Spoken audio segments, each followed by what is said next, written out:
And oh yes, we have Chukwudi Okoli-Ugbaja with us again this morning. Good to see you, Chukwudi. Same here. How are you doing? Very well. Good morning.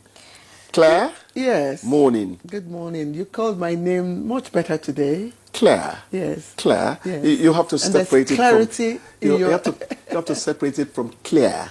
That is C-L-E-A-R. Yours is Claire. Okay? Enough of the English class. Maybe we should get into the papers now. I'll begin with the blueprint. Is that fine? We're in the business of... It's okay, Claire. Right. She needs to know that our business here is in English. I agree, but I mean, but that's not the job this morning. The ultimate is clarity. Precisely. Everybody must understand you. Jerry, please go ahead. I refuse to be bullied this morning by the two elders on set. So let's look at what the blueprint has here. The lead story is on 2027, and it says National Assembly proposes November 2026 for presidential governorship posts. 6. Conclusion of litigations before inauguration. Stakeholders demand electronic voting results transmission. All right, Chukwudi, you want to speak on that? That happens to be the lead story. November 2026 for presidential and governorship polls. Is that too early? Or we should stick with the February, March, as it used to be? You have to study the purpose we hope to achieve by, taking it to November. One of the things they said is, let us ensure that all litigations are handled before inauguration, which makes a point. But then, how much does it make room for readiness? Even when you go the usual May and all that, there are still complaints about there are no boats to ferry election materials across creeks and all that. So, if we are in for it, if we are thinking about making it November 2026, then we must really put on our boots of readiness to ensure that there's no lagging, in the matter. But is there a reason why this has been, concluding litigations was cited. It was cited, really. Okay. I've not gone deep into it, but at least that was mentioned. Okay. You have other stories? Yes, other ones, yes. Of course, the ASU strike. I'm sure that should be on all the papers this morning. It says federal government directs Varsity VCs to ensure no work, no pay enforcement. And ASU says we are not intimidated by no work, no pay. It has a rider here, the leadership newspaper that is also leading with that story. Has two riders to that. It says, as government orders vice chancellors to enforce anti-strike policy, strike paralyzes activities across campuses nationwide. The no work, no pay threat by... Has it worked in the past? Will it work this time? ASU. I don't know. Well, it has not worked in the past, but it doesn't imply that all the time ASU would return and still get their monies back. Yeah. Because come to think of it, if you don't work, why would I pay you? Why would I pay you if you don't do your work? We're talking about agreements that were done years ago that, should have been implemented by now. And, there have been talks before now. It's suspected that, they should have, both sides should have reached an agreement on, the previous agreements, just so that this can be averted in the first place. The government claims that they have met a reasonable amount of the agreements. That's what they say, really. This is 2025? And what year were these agreements made? There are Shouldn't it be 100% by now? There are three major... Are you getting 100% of money you need to live? Three major demands by ASU. Yes. One is to enforce the 2009 agreement. That has lingered. 2009 is the genie in the bottle. Yes, it has lingered. Yes. Every ASU strike, comes with every ASU strike. The other two, one are the lecturers They mentioned particular, universities, institutions where some lecturers are still being allegedly, victimized, probably because of strike and all that. But what I like to say is, fine, the no work, no pay is a policy. It can be activated, by government when it deems, that ASU, has overstepped its bound. But also, I ask, what happens when government reneges on its own, agreement? How does ASU? Government has reneged on its own part of the agreement several times, but just like they talk to you, who's a salaried person, these are the reasons. You won't get 450,000 naira minimum wage and all. It's still the same thing happening all over. The funds are supposedly not there. So it's a matter of how much I believe the reasons you are giving me. Because the reasons are a plethora. There are so many, particularly in a struggling economy like ours. Thank God that things are beginning to look up, as it were, Anyway, so the reasons have always been there. Anyway, we've been having too many strikes. I mean, it's strike here, strike there, almost every sector. So really, I think it's high time we looked at that and, checked other ways of resolving deadlocks. I agree with you. And particularly with the teachers. I mean, these are teachers. I mean, they're training this generation and the next. It's important that they're well taken care of. That's what I feel. And, I mean, considering what they earn. It's also important every worker is taken care of. I should not glibly say this as a journalist. But I want to think that the demands I see most of the time has to do with the comfort, welfare of the lecturers. What about research funds? Why are they not talking about that?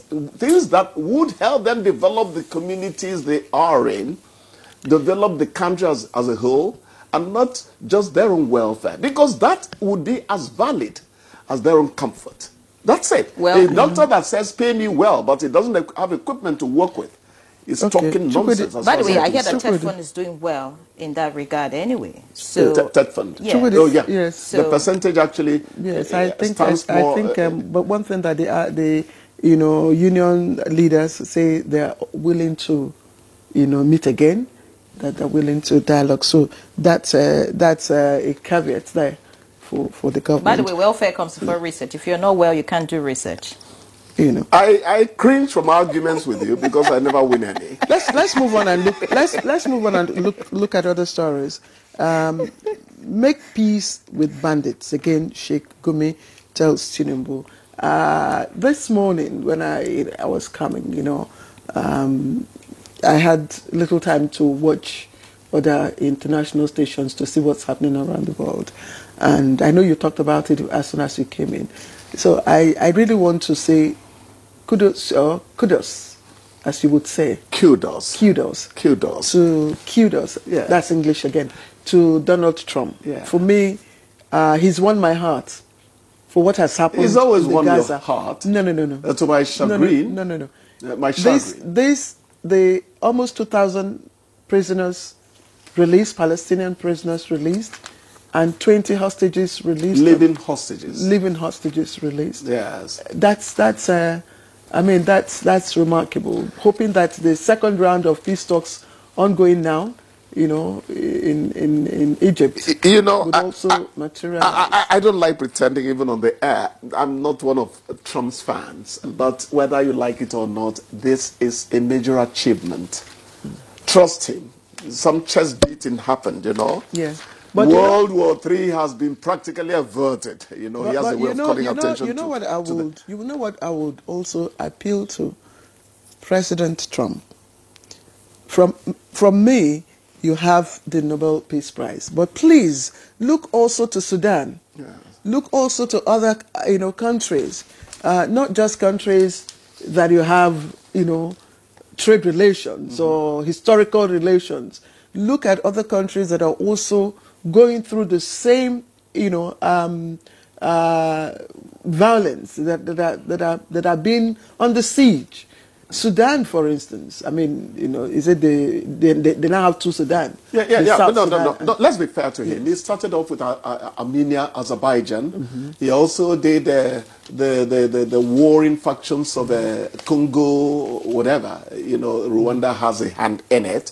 He says he has settled that as well and was working on Ukraine as well. You know. But I don't know how much I'll support you giving him the Nobel Peace aside Prize. from me. You are constituting your own committee for Alfred Nobel. It's okay, it's understandable. That's You why like I him. said in quote, Yeah. for what he's done, for at least the seeming peace, you know, between Palestine and Israel. Yes. That is And something. also, I listed the other ones. You don't have to be Exactly. his fan to say the truth. Yes. Journalism does not permit you to lie against even your enemy. Thank You're you. practicing it well. You have, Henry, because there's one I have here. All right, away from the Trump story, but I quickly want to read the comment of Trump, and I hope that, you know, would respond to, you know, your cry for other wars to end. He says, this is not only the end of war, this is the end of an age of terror and death. That's according to Donald Trump, and we hope that this materializes in what you've said in other areas across the world that, you know, need peace at this time. Because I listened to Yeah. Let's not taint his participation in it. Otherwise, I would say that he encouraged Netanyahu to ravage Gaza for too long before all this happened. Because I can assure you that Trump told Netanyahu, enough is enough. I think they've had their lesson. They've taken their lesson. It's now time to make peace. I heard Netanyahu, you know, say that Trump is the best U.S. president that Israel has ever had in history at the White House. If you want to get made things from Trump, start praising him first. Same with every politician, by the way. Away from Trump, looking at all the stories right here, this interests me, and I'm sure it would interest Chukwudi. FD orders nationwide clamp down on cooking gas marketers as prices soar. So that's the story that's on the papers today. Yesterday, we were saying it doesn't seem like it's an official, you know, elevation of prices. If the FG says now there should be a clampdown on them, that confirms my conjecture yesterday. It was unnatural, the way the spike just happened. Then later we heard Jumai said, I bought 19.5 1.5 weeks ago. They are telling me now that they're selling 16.5 where I live and all that. That shows you that somebody has taken advantage of a situation, as we are well known for. But what kilogram are you talking about? 12.5 kg. Oh, okay. Yes. We have taken advantage, as we are known to always do. It's unfortunate, the level of impunity we allow on this landscape called Nigeria. Very unfortunate. I went to buy stationery for my kids, and when I walked into the shop, and the prices of some things have gone up, and I asked why, and she said, how much is cooking gas? And I was wondering, what's the relationship between cooking gas? No, they're telling you, if they raise theirs, how would we be able to buy those items if we do not raise ours? Just two brief stories before we round off. This one is Miriam Sanders' presidential pardon, grave injustice, says slain husband's family. I don't know if you had... I wasn't on set yesterday. I don't know if you spoke to the presidential pardon and the names on the list. It's causing a lot of commotion. Please, I'm saying this with all compassion for humanity. There are certain decisions in the world that are made at your expense. They are called political decisions sometimes. Government can only tell you we are sorry, this had to happen. The Germans had to release somebody who shot somebody in public, a Russian, to be able to secure some kind of... They felt bad about it, but the US wanted them to please do it. They went ahead and released that person, even though everybody saw him kill that person. It falls under... So these things happen. Yeah, it doesn't quite... I'm not directly treated what you asked me to do, but I had to go to a higher place. Yes, right, they're asking us to round up, but not before we talk about the World Cup qualifier, Nigeria, Benin, in a make or break clutch today. The permutations are too much for me. Yes, and you see, nobody is going to pull me into a fight I don't want to be part of. Anytime I mention Super Eagles, now to put me for trouble nationally, but at least my lips are sealed. Well, I don't know whether I'll watch. Right. We wish them luck, but I mean, the stakes. I don't know if we. I don't want to say anything negative. We have 14 points. South Africa has 15. What do you call them? The people at the top there. They have them. I think. Six, no, is it Benin? Yes. If South Africa loses, you see, all those permutations have started again. Why should my success in life depend on somebody losing? Yeah, right. Is it me or it's you? Time to go. The director says it's time to go. I just wish, they would just give us a minute to talk about this. Yes, please. It's on the ACU page, and it's a cause for concern for FCT residents. It says, outcry over refuse pile-ups at FCT. Oh, yes. Oh, yes. Oh, yes. Claire. Absolutely. Every time. The one that beats my imagination is the one on Karshi Road. From Karshi. We made the road beautiful. Karshi, Before we made the road beautiful, there was no heap of refuse. Chukwudi, we have to let you go. I'm now sorry. we are done in. Chukwudi, we have to let you we go. hope the FCT does something about that, honestly. It's causing a sign of serious damage. All right, it's time to go. I apologize to the producer and the director, of course. Chukwudi, thank you so much. Hope